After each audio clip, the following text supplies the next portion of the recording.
Hello friends, तो आज हम लोग बात करने वाले हैं वन पीस के एपिसोड 1010 के बारे में। तो आइए फिर शुरू करते हैं। एपिसोड की शुरुआत होती है लॉ से। लॉ पहुंच जाता है ओनिगाशिमा के बेसमेंट में, जहां पर उसे ब्लू वाली पॉनिग्लिफ मिलती है।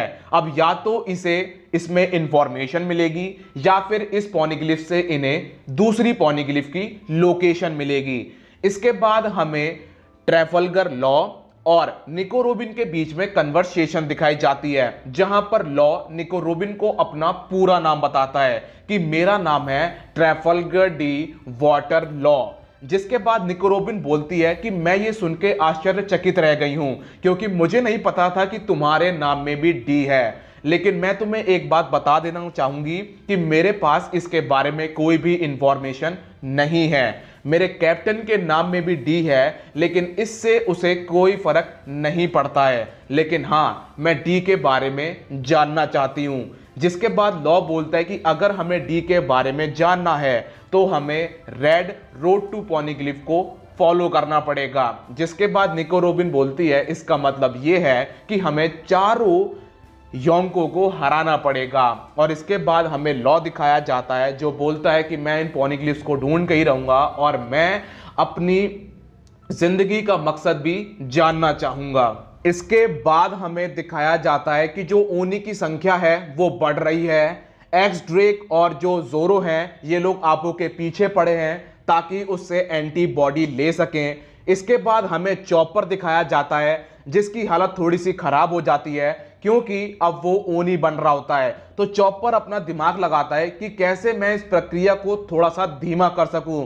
तो चॉपर के मन में आइडिया आता है कि सबसे पहले मुझे जो मेरी बॉडी का तापमान है वो नीचे जा रहा है, उसे रोकना होगा। तो वो बोलता है ब्रुक एक काम करो, आग लगा दो। इसके बाद हमें किड दिखाया जाता है, जो कि लोहा लंगड़ जमा करता है और जो भी उससे लड़ने के लिए आता है वो उसके ऊपर पूरा लोहा लंगड़ गिरा देता है। इसके बाद उसका सामना एक पोकर नाम के इंसान से हो जाता है, जिसने रैटल स्नेक नाम का स्माइली फ्रूट खाया है। लेकिन वो किड के सामने नहीं टिक पाता है और किड उसे मसल देता है। किड अब आगे बढ़ता है, अपने साथ लोहा लंगड़ लेके चल रहा होता है और उसका बस फोकस है कि मुझे काइडो को मसलना है।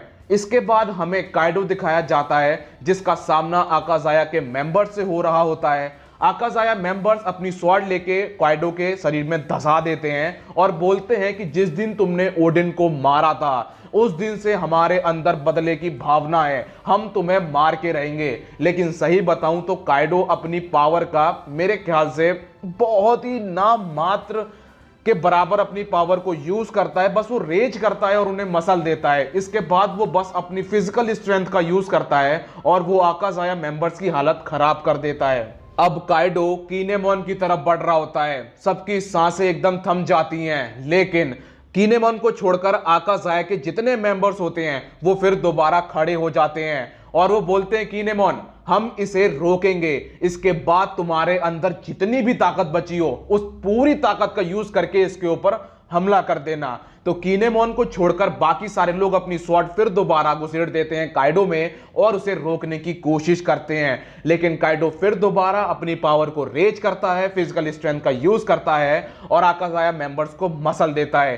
कीनेमोन को यह सब देख के बुरा लगता है और वो खड़ा होता है और वो काइडो के ऊपर हमला करने के लिए बढ़ जाता है। इसके बाद हमें दिखाई जाती है कि बिग मॉम भी अब ऊपर जा रही होती है। इसके बाद काइडो कीनेमोन की हालत खराब कर देता है। जब बिग मॉम ऊपर जा रही होती है तो जो कीकू का कटा हुआ हाथ होता है वो ऊपर से नीचे गिरता है। जोरो की हाथ पर नजर पड़ती है और जोरो का पारा एकदम से हाई हो जाता है। इधर हमें चॉपर दिखाया जाता है, ब्रुक आग लगा देता है, जिससे चॉपर की जो प्रक्रिया होती है ओनी बनने की वो बहुत ही ज्यादा स्लो हो जाती है। जोरो का पारा बहुत ज्यादा हाई हो जाता है। तो पहले जहां वो ओनियों को बस रोक रहा होता है, अब वो ओनियों को काटना शुरू कर देता है। जिसके बाद धीरे धीरे जोरो आगे बढ़ता है और वो आपो को भी काट डालता है। आपो को पता ही नहीं पड़ता कब उसके ऊपर स्लैश पड़ गया और जोरो एक स्लैश मार भी देता है। इसके बाद जोरो के हाथ में एंटीबॉडी होती है।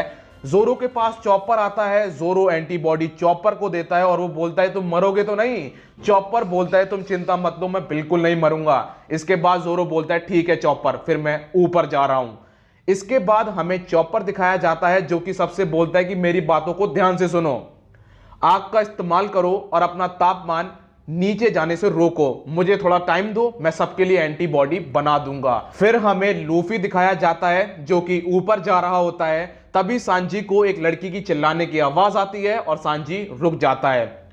यहीं पर एपिसोड खत्म हो जाता है। अब मैं आपको बताता हूं कि बस 2-3 एपिसोड और लगेंगे, इसके बाद भरपूर एक्शन शुरू हो जाएगा और एनीमे एक अलग लेवल छू लेगा। तो मिलता हूं अगली वीडियो में, जब तक के लिए अपना ख्याल रखिए, कोरोना से सावधान, गुड बाय।